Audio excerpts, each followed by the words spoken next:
Hello दोस्तों, कैसे हो आप लोग। स्वागत है आपका एक बार फिर से आपके अपने YouTube channel fun with math science में। और आज हम लोग बात करेंगे इस मॉडल की जो आपके सामने दिख रहा है, जिसका नाम है 2D ज्योमेट्री यूनिवर्सल मॉडल। मैंने इसको 2D ज्योमेट्री यूनिवर्सल मॉडल इसलिए नाम दिया है क्योंकि द्विविमीय जितनी भी ज्यामितियाँ होती हैं, लगभग लगभग सारी की सारी ज्यामितियाँ इसके द्वारा बताई जा सकती हैं। चाहे आपको कोण बताना हो, कोण के प्रकार बताना हो तो वो भी बता सकते हैं, और चाहे आपको त्रिभुज बताना हो, त्रिभुज के प्रकार बताना हो तो वो भी बता सकते हैं। और अगर चाहे तो चतुर्भुज, पंचभुज, खष्टभुज, सप्तभुज, अष्टभुज, या इवन अगर हम और ज़्यादा बढ़ा दें, इसमें ये जो पिन लगी हैं, तो मतलब जितना भी चाहे आप पॉलीगन उससे बता सकते हैं। कैसे ये काम करता है आइए देखते हैं इसको। तो सबसे पहले यहाँ पर देखिए एक थ्रेड लगा हुआ है, ये ऑन, और यहाँ पर हमने जगह जगह पर प्रोटेक्टर लगाए हुए हैं, चांदे लगाए हुए हैं कोण की माप के लिए, क्योंकि ये एग्जैक्ट और सटीक वैल्यू देता है। अगर हमको कोण बताना होगा तो सिर्फ हमें जरूरत पड़ेगी किसकी, इस वाले चांदे की, बीच वाले की। और क्या करेंगे हम, जैसे हमको अभी बताना हो मान लीजिए शून्य कोण, तो शून्य कोण क्या होता है, अगर इसको हम एक किरण मानते हैं और इसी के ऊपर दूसरी किरण हमारी चली जाती है, तो ये हमारा जो है 0 अंश का कोण बनता है और इसे कहते हैं शून्य कोण। फिर इसके बाद अगर हमको समकोण बताना है तो यहाँ पर आ जाएंगे। अब देखो ये कितने पे, 90 डिग्री पे जा रहा है, ये धागा ये है 90 डिग्री पे। तो इस समय जो है ये समकोण को बता रहा है, और समकोण और जीरो मतलब शून्य कोण, इन दोनों के बीच में जितने भी कोण बनेंगे, तो यहाँ पे मैंने लिखा है न्यून कोण।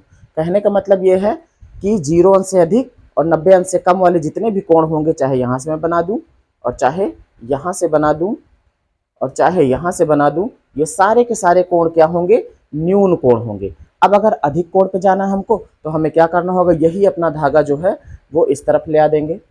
ये 90 अंश से अधिक होना चाहिए और 180 अंश से कम होना चाहिए। ये जितने भी कोण होंगे यहाँ पे, ये सभी के सभी क्या होंगे, ये अधिक कोण होंगे। और फिर अगर हम यहाँ पर बिल्कुल स्ट्रेट आ जाते हैं तो ये 180 अंश की माप देने लगेगा। यहाँ पे देखो ये पूरा ये हो जाएगा 180 अंश पे, यहाँ पे आ गए हैं, तो ये हो जाएगा ऋज कोण।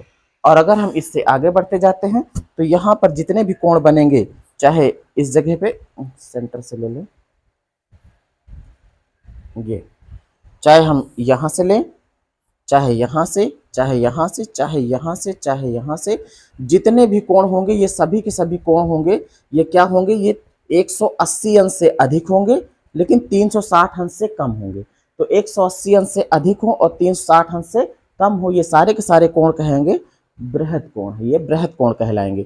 ये तो था अभी कोण की बात। अब अगर हमको त्रिभुज बताना है इससे, तो बहुत सिंपल सी बात है, अपना आप धागा चाहे यहाँ से सेट करना शुरू कर दो, यहाँ से,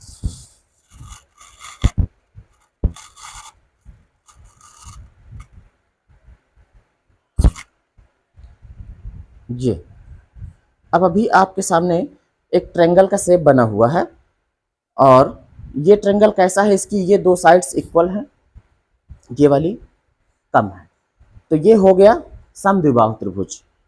अब अगर मान लीजिए हम समद्विबाहु के बाद अगर हमको बताना हो विषम बाहु, तो यहाँ से ले लें, कहीं से भी ले सकते हैं, मान लीजिए यहाँ से ले लिया, एक ले लिया यहाँ से और एक ले लिया यहाँ से।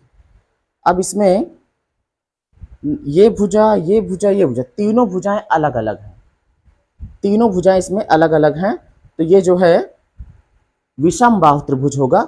अब इसके बाद अगर हमको देखना हो समबाहु त्रिभुज, तो समबाहु त्रिभुज बनाने के लिए अगर हम धागा लें तो कहाँ से ले, यहाँ से लेते हैं, ये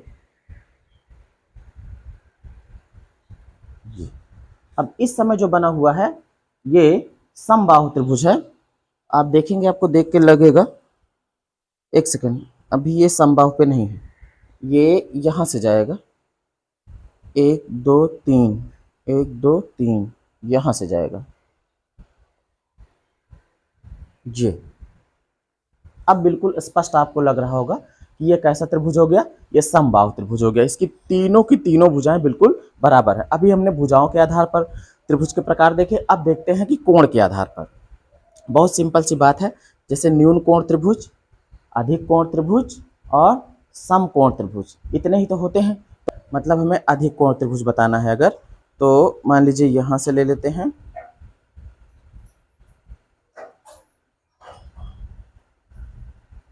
यहां से और यहां से। अब ये वाला कोण मैंने अधिक करने की कोशिश की थी, देखते हैं अब ये कितने पे है।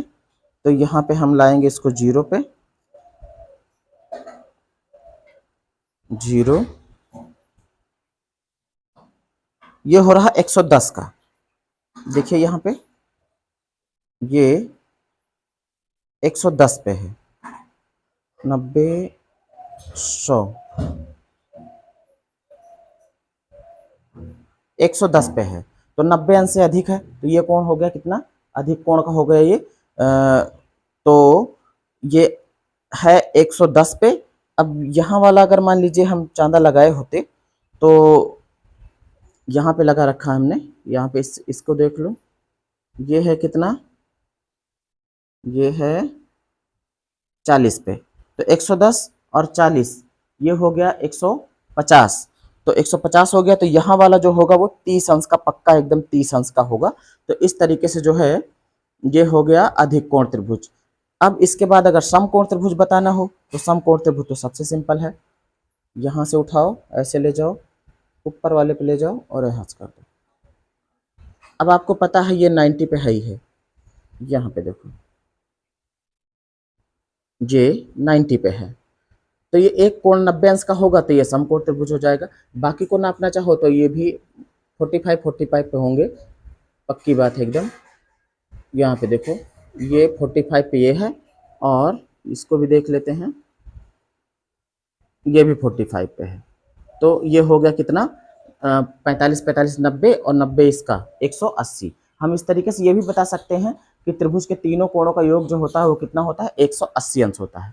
तो हो गया त्रिभुज, त्रिभुज के प्रकार। अब अगर हमको बताना हो चतुर्भुज, तो चतुर्भुज में अगर कोई भी ज्योमेट्री, अगर हमको मान लीजिए वर्ग बताना हो, तो वर्ग के लिए हम देखते हैं, यहाँ से ले लेते हैं, सॉरी यहाँ से लेंगे, तो वर्ग आ जाएगा ये यहाँ पे, यहाँ पे और ये वर्ग बन चुका है।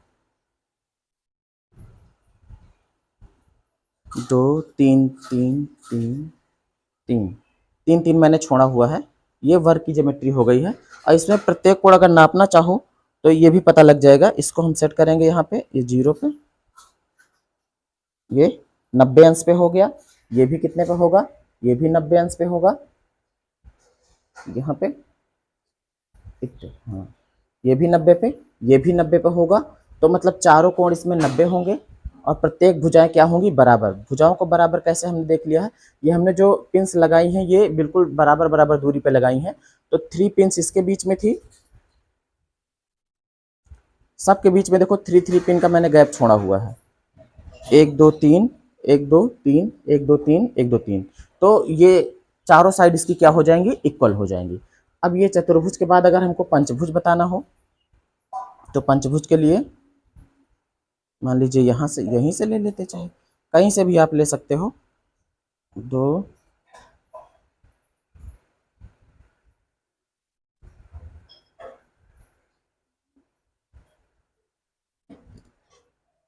कितनी भुजाएं हो गई, 1 2 3 4 5, यहाँ तक में ही ले लो, तो ये पंचभुज बन चुका है। इनके कोण निकालना हो तो कोण भी निकाल सकते हैं आप, और कोणों का सम कितना होगा वो भी निकाल सकते हैं।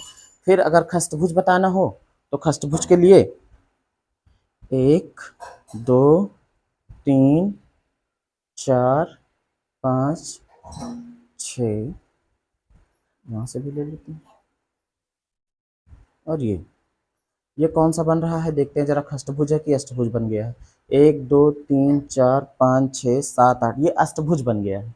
खष्टभुज के लिए क्या करना होगा, खष्टभुज के लिए थोड़ा सा कम करना होगा, यहाँ से ले लेते हैं, ये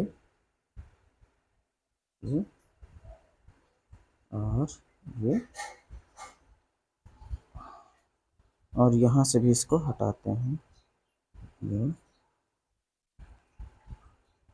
बल्कि यहाँ पे लगाते हैं।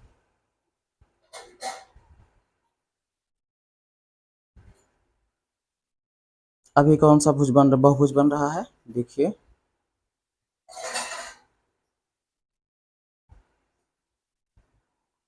एक, दो, तीन, चार, पाँच, छः। तो ये 6 भुजाओं वाला है, तो ये खष्टभुज हो गया है। इसी तरीके से अगर हमको सप्तभुज बताना हो और अष्टभुज बताना हो और उनके भीतर के कोणों का योग क्या होता है, तो वो भी हम इससे बता सकते हैं।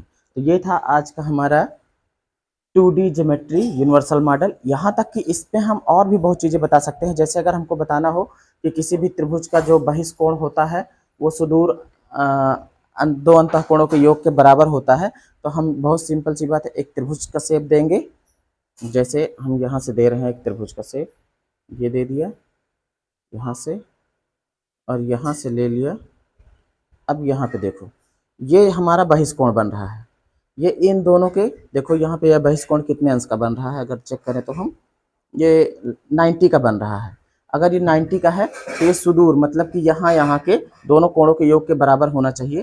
तो इसको अगर हम चेक करते हैं तो ये 45, और इसको भी चेक करेंगे, ये भी कितना मिलेगा, ये भी 45 मिलेगा। जी हाँ, 45 45 90, और ये वाला 90 है ही है। तो मतलब इसमें हम त्रिभुज की काफ़ी प्रॉपर्टी बता सकते हैं कि अगर हम चाहें तो इसमें वृत्त भी बता सकते हैं। वृत्त का स्ट्रक्चर ये है ही है, और ये सारी इसकी क्या हो जाएंगी, त्रिज्याएं हो जाएंगी। अगर हमको बताना हो इसमें कि किसी भी जीवा द्वारा केंद्र पर जो अंतरित कोण होता है वो परिधि पर अंतरित कोण का दूना होता है, तो ये भी इसमें हम बता सकते हैं। किस तरीके से बताएंगे, जैसे देखिए, मान लीजिए ये जीवा हमने ले ली है यहाँ से यहाँ की, और एक यहाँ पे हमने अंतरित कर दिया, किस पर, केंद्र पर। और अब लगे हाथ अगर हम अंतरित करना चाहें, कहाँ पर, परिधि पर। धागा थोड़ा इसमें ऐड करना पड़ेगा, कहीं से भी परिधि पे यहाँ पे अंतरित कर लेते हैं। जी सॉरी सॉरी, यहाँ से करना होगा। ये जीवा है हमारी, और परिधि पर कोण अंतरित कर रहे हैं।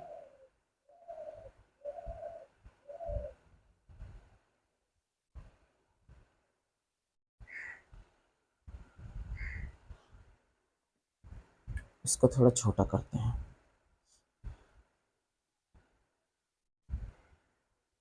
ये ले लिया है जीवा, ये जीवा है, इसने यहाँ पर केंद्र पर कोण बनाया है कुछ। अब हमको परिधि पर बनाना है, चलो यहाँ पे बना लेते हैं, यहीं से तो होकर जाएगा, इतने पे ही रोक देते हैं हम। अब देखो, जो यहाँ पर कोण बनेगा उसका आधा यहाँ पर बनेगा, ऐसा हमको बताना है। तो अभी यहाँ पर कितना कोण बन रहा है, अगर आप देखोगे तो इसके द्वारा, इस जीवा के द्वारा एक कोण यहाँ पे बन रहा है और एक कोण यहाँ पे बन रहा है। तो यहाँ पे बन रहा है अभी 10, 20, 30, 40, 50 का, तो यहाँ पर 25 का होना चाहिए। और बिल्कुल सही बात है, 10, 20 और यहाँ पे देखो ये 25 पे आ गया। मतलब कि जो कोई भी जीवा हो जो केंद्र पर जितना कोण बनाती है, अंतरित करती है, उसका आधा कहाँ पर करती है, परिधि पर करती है। तो काफ़ी चीज़ें इससे हम बता सकते हैं। अभी हम बताते जाएंगे तो बहुत ज़्यादा समय लगता जाएगा। आप गणित के टीचर हैं तो आप खुद ही इसमें से कितनी चीज़ें निकाल सकते हैं। तो मिलते हैं अगली वीडियो में। अगर मॉडल पसंद आया हो तो वीडियो को ज़रूर लाइक कीजिएगा और चैनल को ज़रूर सब्सक्राइब कर लीजिएगा। आपको ऐसी ही इन्फॉर्मेटिव साइंस और मैथ की वीडियो लगातार मिलती रहेंगी, वो भी एक्सपेरिमेंट के द्वारा। तो मिलते हैं किसी अगली वीडियो में।